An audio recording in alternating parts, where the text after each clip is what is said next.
Hola a todas y a todos, bienvenidas y bienvenidos un día más a mi canal Corazón de TIS. Soy Rocío y hoy vamos a hablar de los mecanismos de defensa de la personalidad.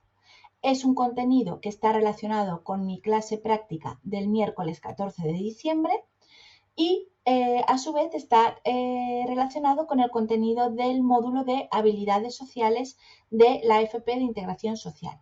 Así que si te interesa este vídeo, quédate porque empezamos.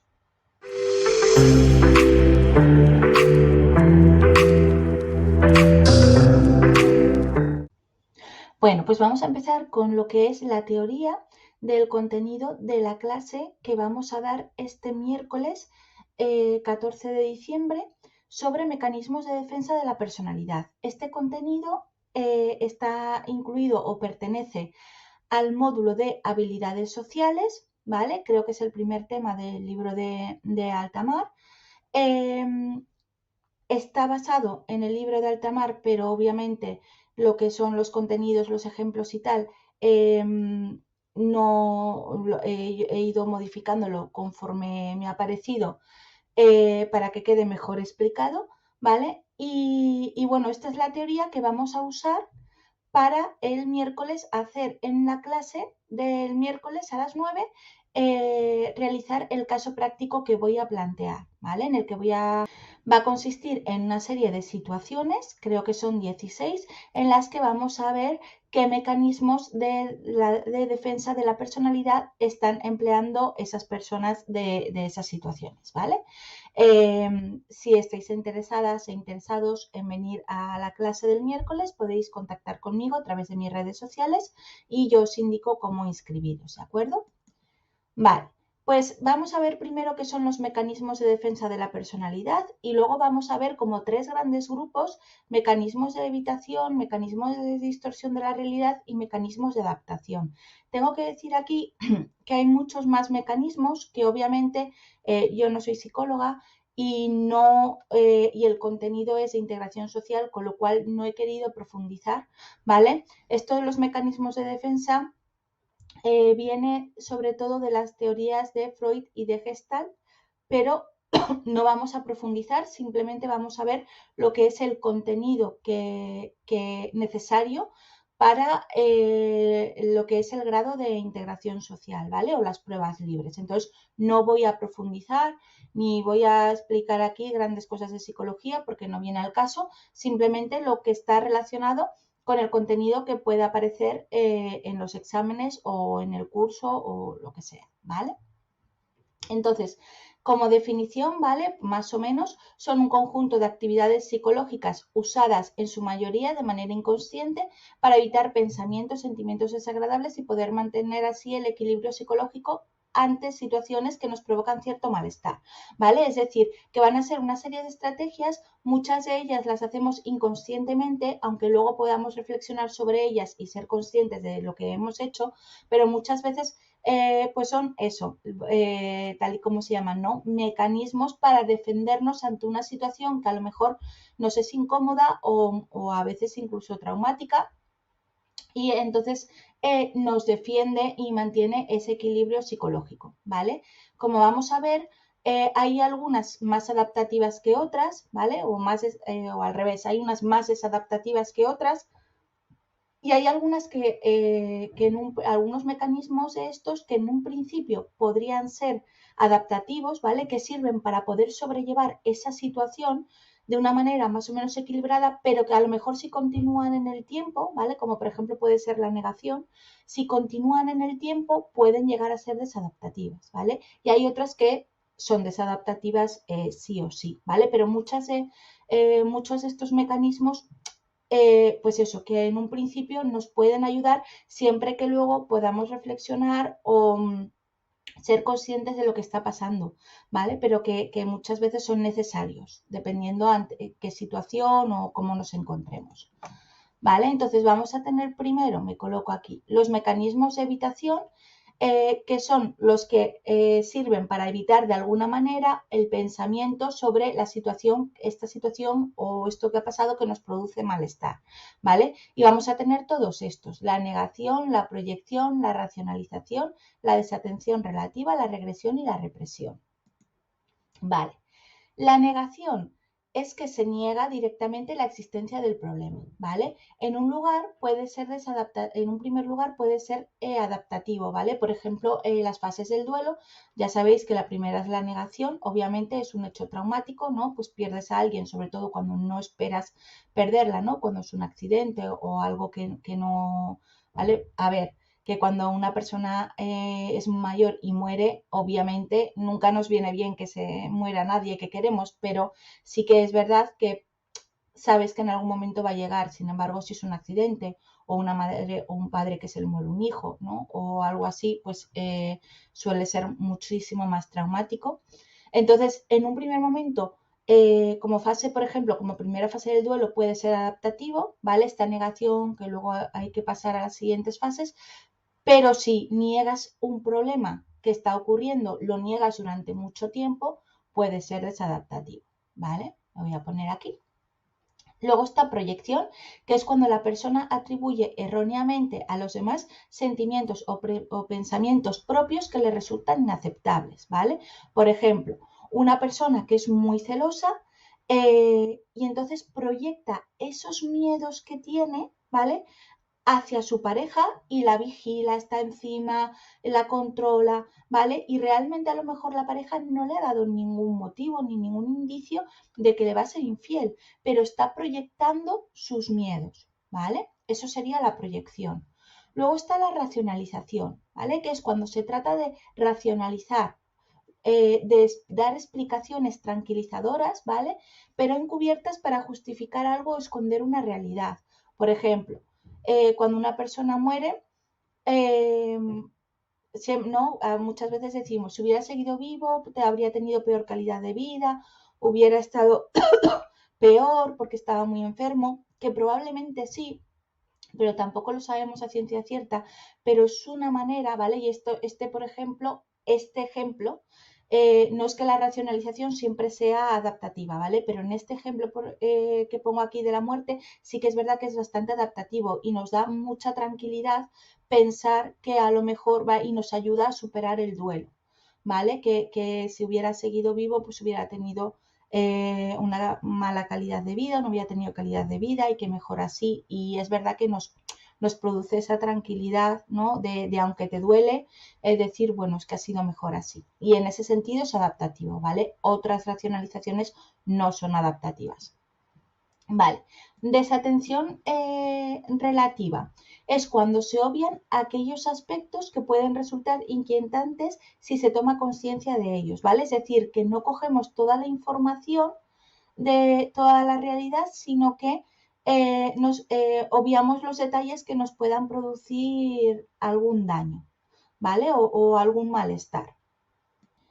Vale, luego está la regresión, que es cuando se regresa a conductas que por la etapa del desarrollo en la que estás ya estaban adquiridas, digamos, ¿vale?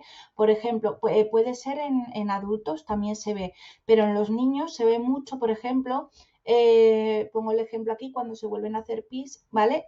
O sea, un niño o una niña que ya controla esfínteres hace tiempo y de repente vuelve a hacerse pis, ¿vale? Pues porque ha pasado algo traumático o porque ha nacido un hermanito o porque ha pasado algo, ¿vale? Eso sería una regresión y pasa también en adultos, obviamente no con hacerse pis, eh, hablando de mecanismos de defensa, ¿eh? Pero también puede pasar, ¿vale? Represión es que se olvida aquello que produce dolor o malestar, ¿vale? Se reprime. Por ejemplo, un niño reprime una situación traumática olvidando el suceso durante mucho tiempo, ¿no? Cuando son sucesos muy traumáticos, muchas veces los niños van creciendo y olvidan eso, el cerebro bloquea, ¿no? Eso que produce tantísimo malestar y tantísimo dolor. Pues eso sería represión. Obviamente, en un principio puede ser adaptativo, pero con el tiempo no es adaptativo porque al final pues sale por otro lado o hay conductas para compensar eso, etc. Ahora vamos a ver ¿vale? Hasta aquí eran los mecanismos de evitación, es decir, se evita esos pensamientos de algo que ha pasado de alguna manera, ¿vale? Ahora vamos a ver los mecanismos de distorsión de la realidad, es decir, no vemos la realidad tal y como es y esto nos mantiene en equilibrio, ¿vale? Obviamente no es adaptativo porque no estamos aceptando la realidad como es, ¿vale? Aunque en un principio a lo mejor pueda, pero normalmente, habitualmente no. Entonces, se distorsiona de alguna manera la realidad para adecuarla a una situación que la persona pueda tolerar. Y tenemos la idealización, la devaluación, la omnipotencia y la fantasía. La idealización consiste en atribuir cualidades extremadamente positivas a los demás, ¿vale? Todos sabemos cuando idealizamos a una persona, ¿no? Por ejemplo, o a una situación. Pasa, por ejemplo, en las fases primeras del enamoramiento, cuando te enamoras, que ves a la persona súper perfecta, que no tiene fallos y que es ideal, ¿no? Idealizamos a esa persona. Pues eso sería, ¿vale? La devaluación consiste en atribuir cualidades extremadamente negativas a los demás o a uno mismo, ¿vale? Es todo lo contrario. Por ejemplo, ¿vale? Pero siempre que se haga para intentar estar bien, para intentar aceptar una situación que no nos gusta o que no nos hace sentirnos bien, ¿vale? O que nos provoca malestar. Por ejemplo, cuando vamos a contar un chiste y advertimos que lo contamos muy mal y que no tenemos gracia, ¿no? Lo típico, ay, cuenta un chiste y a lo mejor pasas mucha vergüenza, no te apetece contar chistes y ya de primeras avisas, ¿no?